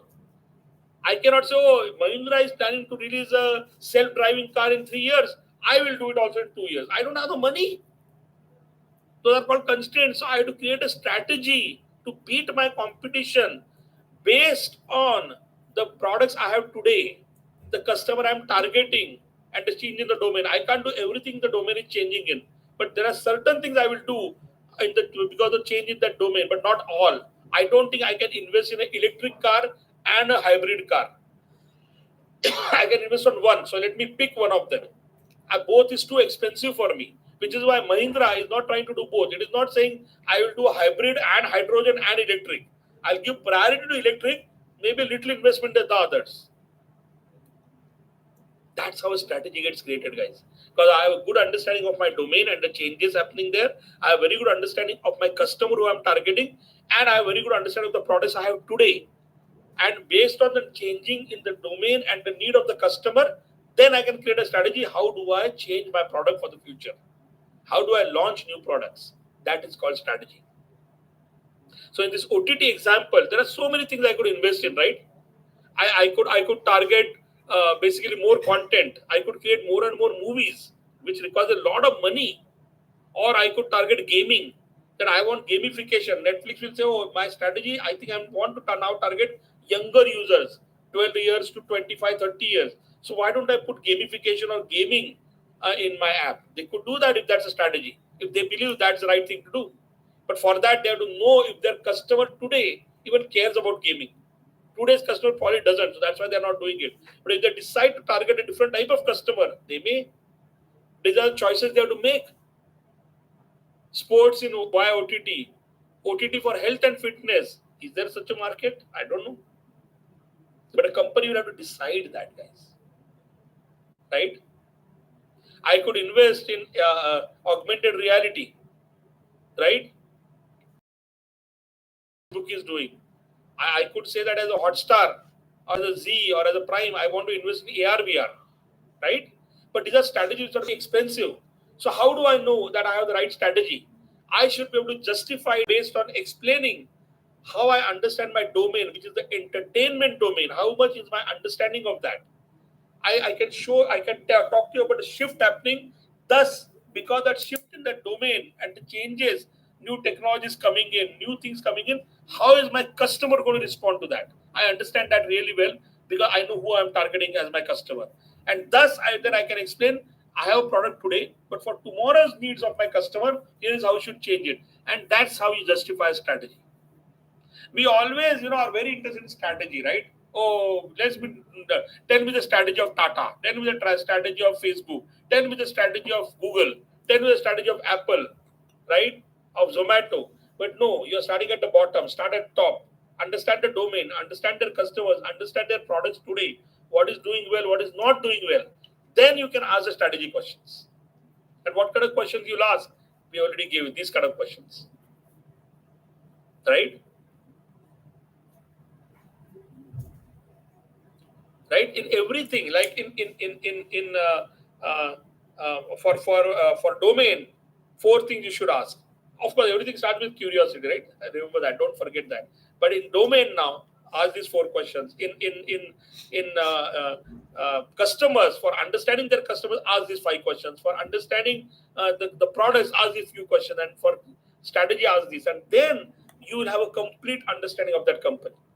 And this is not difficult. You may think, oh my God, it's too big. No, it is not actually. It's very, very interesting, right?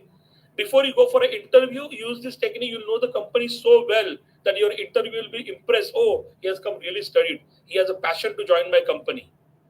And he has been able to give me reasons. And it might be ideas in the interview also saying, hey, I looked at your product and you do this. Why don't you do this? Because I am the customer. I use Zomato today. But I don't like this in Zomato. Why not changing it? Imagine in an interview how much impact that will have. Huge. But for that, you have to have this understanding. That is the technique, guys. Right? That is the technique to understand companies. Domain, customers, products, and strategy. If you understand these four things, you'll understand a company. Right? So, with that said, right? So, the question, the one thing I want to leave that thought with you is, if everybody does this, that does that mean every strategy is always successful? Of course not. Companies succeed, companies fail. But the advantage of using this method is, if a strategy fails, you can go back and say, what went wrong? Did my understanding of domain was wrong? Did my understanding of my customer who I'm targeting is wrong? Did my understanding of the kind of feature I'm building in my product was wrong? What was the reason? It's not random then, right? So good strategy, bad strategy. I mean, Nokia may not have, like, Nokia is a very smart company. So they went wrong somewhere, right? So if they had done this, or they would have done this, they would have gone back and said, what part of my strategy went wrong? It did go wrong because of my misunderstanding about the changes in the domain, my misunderstanding about the customers I'm targeting and what they need, or my misunderstanding about my product and its capabilities. Where did I go wrong? Right? Even today, if you look at it, Tata and Mahindra have come up. Whereas there are companies who are not done well in India, like Nissan, Renault. They're not done well in India. They might have done well outside of India. They will go back and look at these strategy for knowing that why their strategy is not working. They'll go back and say, wait a second, in my product, did I build wrong features? Why did I do that? Does that mean my understanding of my customer and its need were wrong? Or does that mean the domain, my understanding of the shift in the domain? So as I said, Indians are also buying bigger and bigger cars now, more SUVs. Whereas Renault and Nissan didn't produce much. So did their understanding of the domain and the shift in the domain in India went wrong? Now they'll know the reason at least. So they can improve. So strategy is not a foolproof answer. So it's always interesting to study companies saying that they have this strategy. Is it working, not working? And you can go back and say, where could it have gone wrong? And that's what makes you a valuable employee, because you'll be sitting in a meeting where in most companies you're going to have a manager come in and talk to you as employees and tell you that, oh, next release we want to do this. We want to add this feature, that feature. And you just sit quietly. Then what's your value? You start asking, saying, wait a second, why are we building this feature?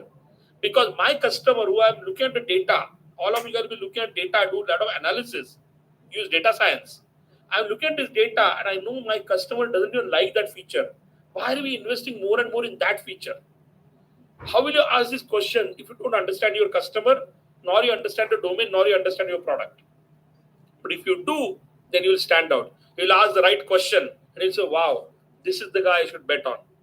He seems to have very good understanding. So, on strategy, guys, strategy can go wrong, but it's important to know why it went wrong. And with this method, you mostly will be able to figure that out. Right? Now, to another thing to recap, guys. So, at the beginning, I said as Satkaam, right? We believe that in the changing job market now, right? Job market is becoming tougher and tougher. That's a fact, guys, right? AI is coming in, so all the daily jobs, what you do in the past, AI is doing for you, right? They're writing programs. So they need problem solvers, they need critical thinkers, they need people who can contribute to ideas. So the four things we focus on are curiosity and inquisitiveness, critical thinking. So where was critical thinking here? So when you say that this competition of mine is doing well, this competition is not doing well. So now you're doing critical thinking to understand what's working, what's not working. Then only you can solve a problem, right? So the four skills, right? Inquisitiveness, curiosity and inquisitiveness, critical thinking, problem solving, and the last but not the least is articulation. And your time right now, guys, next 2 years, 3 years, you have time to practice. You will land a fantastic job if you just practice these things. So the last is articulation, right? Where you should have to explain your point of view, your understanding. So let's take see what exactly was covered in the last uh, half an hour or so. So if you see, the strategy was given a lot of importance, and we covered in this whole presentation. We actually covered two big case studies. Actually, the world studies them. The first one was the Blockbuster versus Netflix. So Blockbuster was actually used to be a physical store. I'm not sure if you have ever rented a DVD, because you guys come from a younger generation, but earlier generation used to rent cassette CDs and then DVDs. So Blockbuster was a big name, used to have huge shops. People used to go and rent CDs. So Netflix was a late entrant, and when they came in, they said to beat Blockbuster, they have to try something new. So they started shipping, basically couriering the DVDs, which people could return back to courier also. That was part of all part of inclusive in the chain. And then finally they got into the online mode also. So that was one strategy that Netflix used to beat Blockbuster. And now Blockbuster is nowhere to seen. Similarly, later the example of Nokia and BlackBerry was covered. Uh, Nokia was like the go-to phone for any individual. Like every second person had a Nokia phone. That kind of monopoly they had. BlackBerry was known for its security. In fact, there was a mandate that if a US president is having a mobile phone, it will be only BlackBerry because it had a very secure communication. Uh, Gone because they didn't move on with time. Nokia and BlackBerry mostly kind of stuck to their uh, physical keyboard, versus later when Apple and Samsung came in, Nokia never picked up the Android wave that they could have really sailed through faster. So there were many reasons why they got uh, left out from the competition. Similarly, like the Nokia example, there was also a Kodak example, if I have to give you. There was a time when there were film cameras. I'm not sure if you have even seen film cameras. Instead of digital cameras, there used to be film cameras which had to be processed and you develop the pictures, the hard pictures. So Kodak was the default film role that used to buy, and they were the kings in that particular area. There, one engineer actually came in with an idea of building digital cameras, and they didn't like that idea because they said if people start using digital cameras, who will buy the film? The same engineer went to Sony, and then Sony started developing the first digital cameras, and many companies joined in. And Kodak kept on sticking to their films, and finally the world moved towards digital cameras, and nothing later came up from their side. So they are nowhere to be seen. If you see recently from a strategy perspective, I look at while Zomato and there were many other uh, food delivery apps and food recommendation apps that came in, Swiggy was a later entrant, and as a strategy, what they did was they said we'll focus only restaurants or smaller caterers who are within 5 kilometers of the user's radius. So they basically started looking at hyperlocal and started covering probably smaller vendors, which probably a Zomato or some other bigger company may not have covered. And slowly they captured that market. They got the customers and then started moving from 5, they moved to 10 kilometers. And that's the way they entered the thing. So if you see the company, if you look at their domain customers and their offering, strategy plays a big role to be in the business. And as Abhijit rightly pointed, the strategies, you will not see the impact overnight. You have to work on the strategies and you have to fine tune. So if you see, we have learned about product, their offerings of the companies and their strategies. Do you have any questions related to any of the points and examples that we just covered? Or for that matter, have you ever seen a company and tried to understand their strategies and you've enjoyed seeing how they have captured the market? Have you seen any of this? Because that's a very interesting aspect.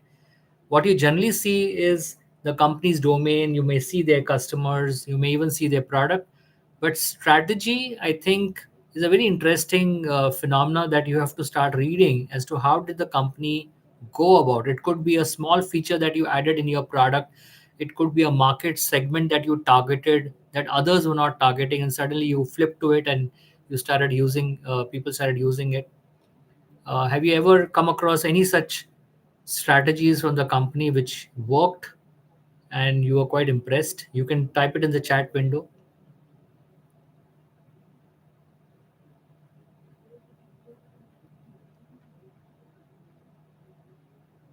Any product of the company which influenced the strategy of the company? Any examples that you can think of?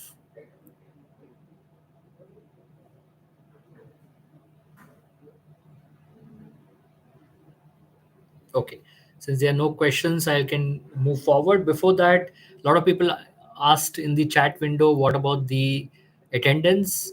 It was the attendance would be based on, there'll be a quiz that will be sent to you on the WhatsApp group of the college or individuals, and that quiz has to be submitted. Now that submission would be your attendance, and beyond that there would be also an assignment which will be covered now. Let me just forward this and Anybody, right? So one small homework, right? If you want to, is take Amul as a company and use the technique we learned of understanding companies, which means understanding the domain, understanding the customers, understanding the products, and address the strategy and explain your understanding. So you can take Amul, right, and not more than 10 or but not more than 15 sentences. You're trying to tell your friend, right, about Amul using this technique. So the tips I given you: do some quick research and create notes on the 4 areas, right? Domain, customers, products, and strategy. Create a list of key points under these 4 areas. The technique I at the beginning, right? Grouping. Since you're less sentences, select the key points and only in 10-15 sentences write it. If you want, you can send it to me also. But do this exercise. And remember, you're explaining to your friend. You will explain the same thing very differently to your teacher if you have to, or versus your friend, or versus let's say younger person. So your articulation changes depending on who you are articulating to. So in this example, it's your friend. So create this as a practice. That you will get practice for two things. One is using this technique of understanding companies and articulating your understanding to somebody. You'll get practice for both. Right? So try it out.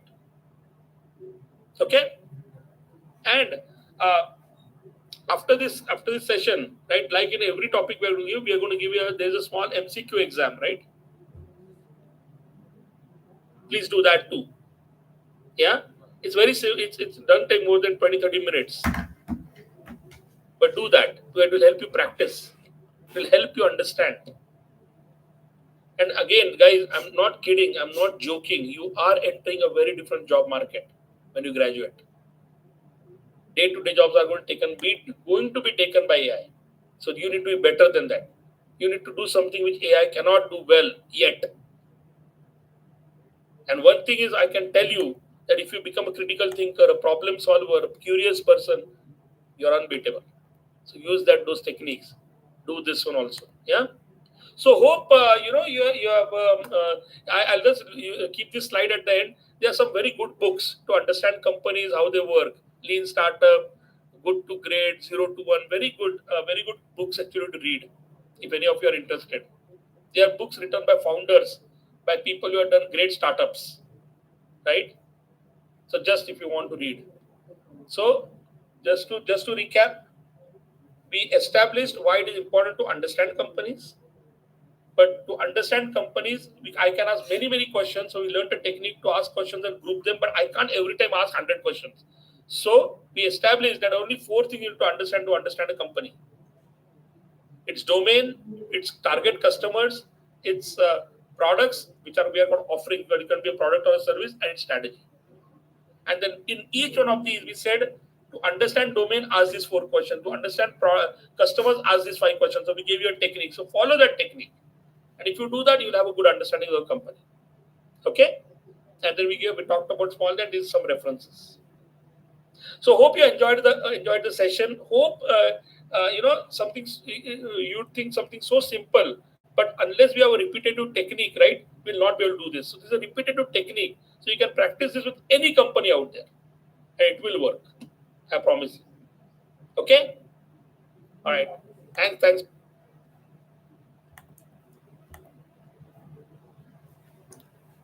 Right. So with that, we almost are at the end of the presentation. Thanks to Abhijit for such a lovely presentation.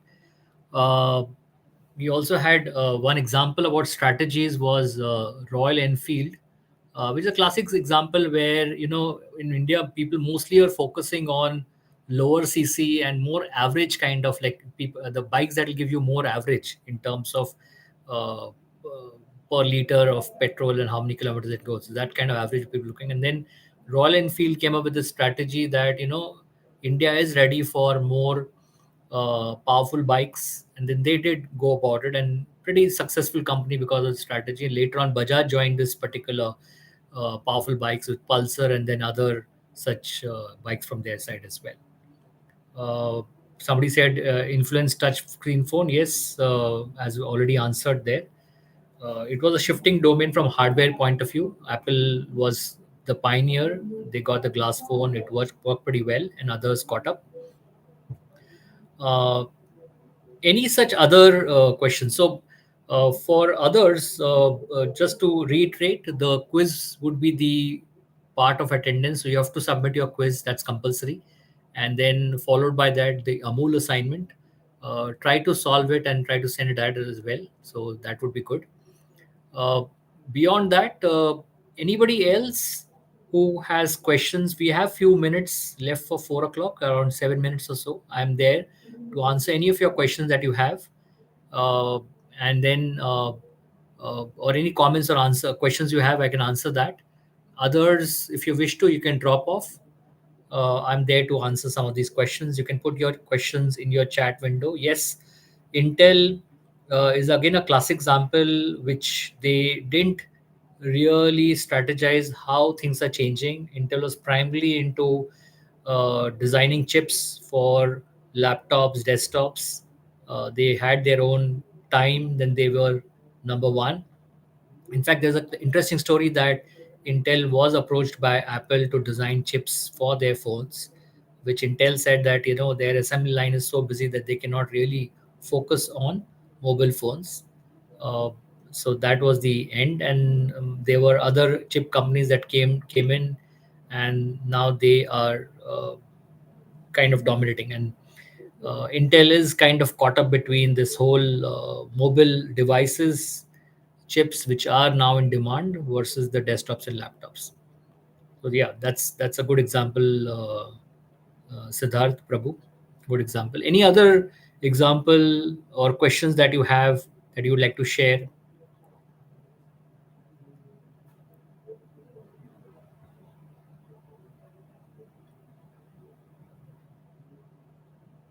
Yes, NVIDIA is a classic example, again over Intel. While Intel focused on CPUs, uh, they kind of outsourced their GPU chips to other companies, and NVIDIA was one such to do complex, repetitive mathematical calculations. GPUs were used, and then slowly we realized that GPUs are the ones which now are AI enabled chips, which NVIDIA is dominating. So something that Intel was not interested, NVIDIA dominated, and now that has become the dominating chip to go to. Class example, yeah, Zoom over Google Meet. I think it was again what they were focusing on. If you see Google, for them, meetings, or earlier, I think, I'm not forgetting the name, but it was something else.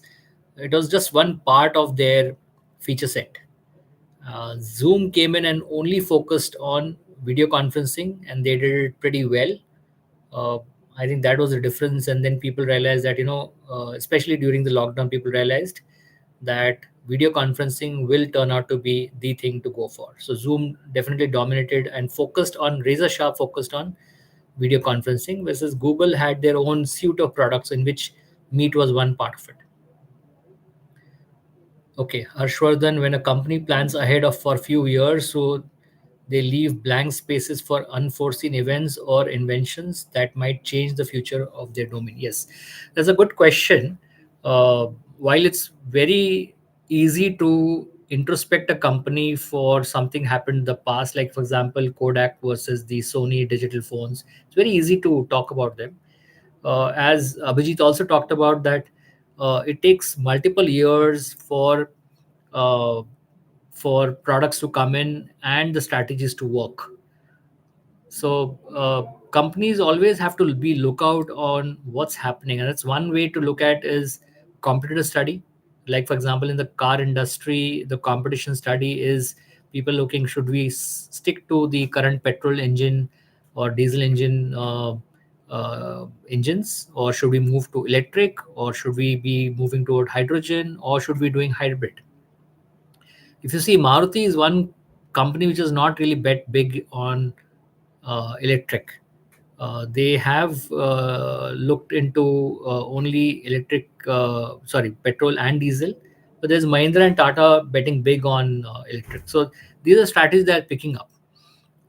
In my opinion, the whole landscape is changing much faster than what it used to be early on for the companies. So companies need to keep on fine tuning their strategies every 6 months, is what I see it right now. And there is a word called as fast failover, which means that if you see that something is not working, you need to quickly either fine tune it or just shelve it, maybe use it for future, or just shelve it, so that you don't want to really put in a lot of money into that, because there's no demand to that. Because many times uh, companies do inventions or bring products which are not really for current times, because they are too early in the market and people not looking forward to. For example, today you look at software as a service, a very common term, but I know companies who thought about that in early 2000, when the software is to get delivered using CDs and DVDs. People did think about software as a service then. It was called as utility computing, but it failed because the world was not ready, because the internet infrastructure was not mature enough to carry such kind of traffic, network traffic over internet, with security and reliability. So you see that that's going to be the classic case. Claude or black box over classic GPT? Too early to talk about these AI companies. If you see, while Chat GPT had uh, OpenAI probably had a upper hand maybe a year back, but you see how quickly the other AI companies are coming in. I think it's too early to talk about these particular AI companies that early, because every day something or other between these two, three giant companies, primarily Google, OpenAI, and few others, they are beating each other based on the speed that they are working on or the kind of things that they can process. Earlier, it was all text based. Later, it became picture based. Now they are video based. So, and then there'll be companies will derive things from this and work it out. So, to the dust to settle, I think it will take another 6 months to 1 year. You'll see a couple of companies even dying off because they spend too much of money, or we'll see a classic case of companies getting acquired. And then finally, there will be two, three major players which will play at the infrastructure level, and there'll be companies that will be using these APIs or their services to derive new solutions out of it. So it's a early days, good for you all as students, because you'll see these things, you learn from it, and you see where things are really settling. So try to keep a watch on this particular space, because as Abhijit also mentioned, the AI is going to really change things, how the job would be done. But anybody who's a AI enabled engineer, whether it's software or non-software, in fact, any engineer for that matter, or any graduate, if he or she is AI enabled, you're definitely a couple of steps ahead of your other non-enabled AI engineers. Okay, sorry, I have no clue about YOLO model. Um, in case Abhijit, you have any knowledge about YOLO model, you can talk about. I'll definitely look into it. Could you give me more context about YOLO model? Probably I'll get things about it. Others who have no questions, probably you can drop off. So I know that you have no questions.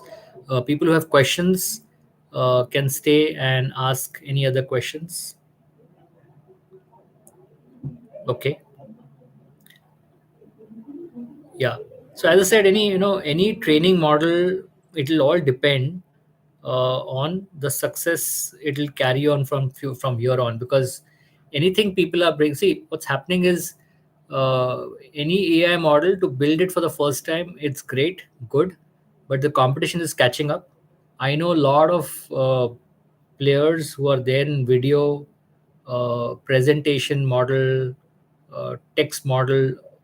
There's a new tool coming up every day, and there's a new tool deriving from that and working out. I see it very similar to open source frameworks that came in early on, and some of them died because they didn't had any contributors going forward, or there were no major supporters. I see very similar happening in these model game as well. Very very early on to say that how this will they will pan out as a company or as a tool. It will all depend on adoption.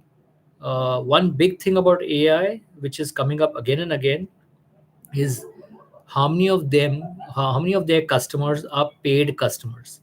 Right now the AI, whatever we are using, the AI service, AI tools, AI software, they are highly subsidized, because if you have to remember that, what's powering is the whole GPU model. Companies are burning a lot of energy to generate these solutions uh, that has been given to you, as simple as prompt engineering. Whatever you're doing a prompt on Chat GPT, you're almost using it for free, but the companies behind us is burning a lot of energy, and that's a big money that they are spending on right now. So it'll all depend on how they pan out. And finally, any business, as Abhijit rightly mentioned, any company starts for profits, basically to make revenue and make profits. Over a period of time, if they do not make profits, uh, that software is of no use. So that would be determining factor. And everybody has got this new wave of AI. The companies that can make money and survive, they would be the winners. For example, if you have heard about Figma, they just yesterday went public. and they also have Figma Make, which is a AI model, so you can prompt and make uh, screens out of it. Earlier that were designed, now you can prompt and make it. That's a profitable company. They make margins, gross margin of 92%. That's like unbelievable to say something. So when you have money, you can spend on making product enhancements. You can capture new markets. Uh, yeah, I think that's the way company success is finally going to be for. And hence to check what kind of strategies they're using to capture market, make profits, make more revenue.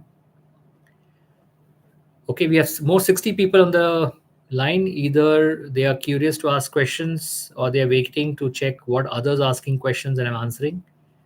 I'll hold on for another minute. If there are no questions, I will end the stream.